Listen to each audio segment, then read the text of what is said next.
Sud Radio, c'est bon à savoir. Il y a quelques semaines, la justice allemande a refusé le prénom qu'un couple voulait donner à son enfant. Il souhaitait l'appeler Lucifer. C'est pas passé, mais est-ce que ce serait passé en France? Y a-t-il des prénoms interdits? Pour nous éclairer, je reçois maître Lydia Budrich. Bonjour. Bonjour. Et merci d'être avec nous ce matin. Maître, vous êtes avocate au barreau des Hauts-de-Seine, spécialisée en droit des personnes et de la famille. Le prénom de Lucifer, ça serait passé ou pas en France, maître? Je ne pense pas que le prénom Lucifer serait passé également en France actuellement et au regard de l'évolution de la jurisprudence actuelle. Alors justement, la jurisprudence actuelle, ça veut dire qu'elle a évolué. Est-ce qu'il y a une loi spécifique qui précise le cadre, la réglementation pour ces prénoms qu'on peut donner en France ou pas? Oui, tout à fait. On a la loi du 8 janvier 1993 qui a été promulguée notamment sur le choix des prénoms français. Puisqu'aujourd'hui, vous le savez, le père et la mère ont la possibilité de choisir le prénom qu'ils auront envie de donner à leur enfant. Mais attention, puisque ce prénom-là a une limite, et c'est celle de l'intérêt de l'enfant. C'est-à-dire que lorsque les parents se rendent à la mairie pour faire leur déclaration de naissance, eh bien, l'officier d'état civil a une certaine liberté à cet égard, et il a le droit de saisir le procureur de la République lorsqu'il considère que le prénom choisi par les parents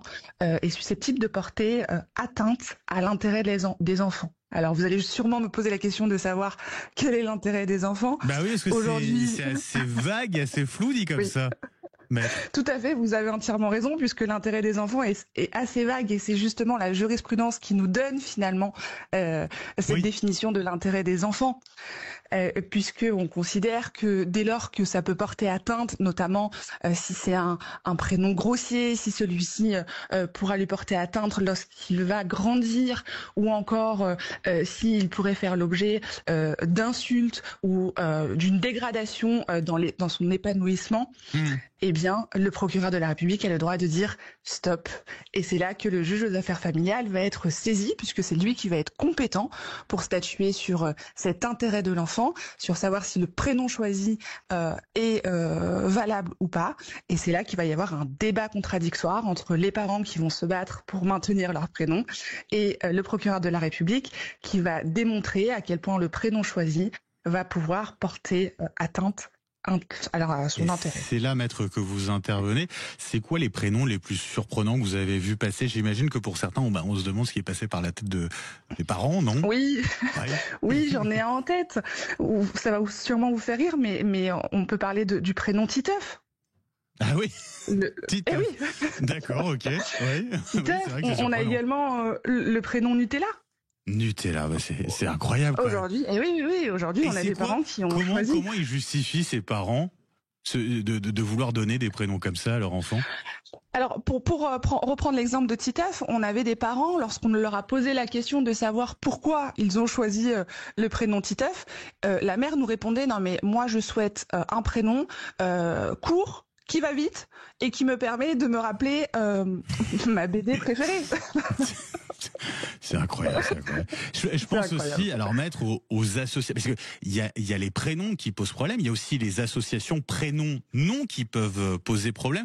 Maxime Trouleau, tout à l'heure, qui est journaliste à la rédaction de Sud Radio, qui disait effectivement Lucifer. Vous dites que ce serait pas autorisé, mais on a, par exemple, je sais pas, genre si les parents portent comme nom de famille Fer et qui veulent appeler leur fille Lucie, les questions d'association prénom-nom, c'est aussi à prendre en compte, j'imagine. Oui, évidemment que c'est à prendre en compte, et d'ailleurs, je ne sais pas si vous êtes informé, mais aujourd'hui, le changement de nom de famille a beaucoup évolué, pour ne pas vous dire changé, puisque désormais, une personne majeure a la possibilité, par simple déclaration à la mairie, ce qui n'était pas le cas avant, puisqu'on devait passer devant le procureur de la République. Aujourd'hui, ça va super vite. Par déclaration auprès de la mairie, on a la possibilité de changer son nom de famille. Donc, vous voyez, tout est finalement encadré pour éviter qu'il y ait le moins de risques sur l'intérêt de l'enfant. Maître Lydia Budrich, merci pour tout cet éclairage. Effectivement, il était nécessaire.